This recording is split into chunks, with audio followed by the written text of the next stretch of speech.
Next up, the Cincinnati Bengals.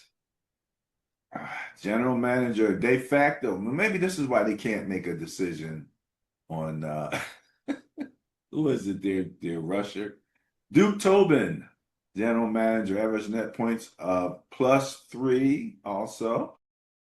And again, he had that de facto thing next to his name. Longtime Bengals architect, built the Burrows Chase core through the draft. So there you go.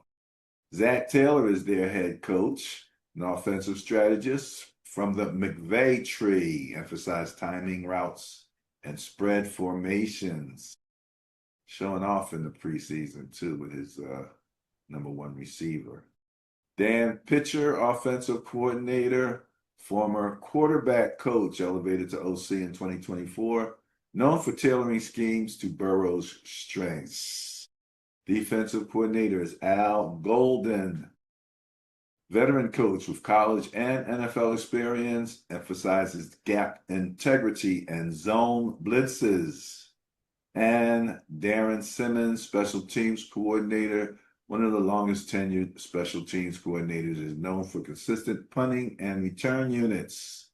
And quarterback Joe Burrow, elite processor and leader, pinpoint accuracy and clutch performance define his game, Benny. So there you have your Cincinnati Bengals. I like that. They said Zach Taylor, head coach from the McVay tree. McVay comes from the Shanahan tree. Okay, but McVay's been around and he's had enough success to have started his own tree. So congratulations, Sean McVay. So I guess you could kind of put the floors underneath of McVay tree also, at least the younger one. The younger one, yeah. Wow. Yeah. Dan Pitcher, the offensive coordinator, obviously in my mind is still the quarterback coach, just an upgraded title and a bigger paycheck. DC, Al Golden. This guy has been around. He coached at Temple. Wow. He also coached at the University of Miami. And he is now back in the NFL as a DC. So this guy knows what he's doing. The problem is, just like I mentioned with a couple other teams, the knowledge of the DC can't be completely seen or felt without the proper personnel. So not only do they have weaknesses in their defense, kind of all over the place, but the best doggone, or one of the best doggone pass rushers in the league is being gypped out of money. That de facto GM is probably the de facto GM because the team's not owned by one family anymore. So you got a whole bunch of people that have a stake in the ownership, but the guy that's supposed to be pulling the trigger may not know how to pull the trigger. One thing's for certain, they were cheap when the Brown family owned it, and they're still cheap now. Anytime a guy leads the league in sacks, tremendously leads the league in sacks, like there's no question he's the #1 sack getter in the league for like 2 years straight. Right. And he's making $16 million a year. You should be embarrassed.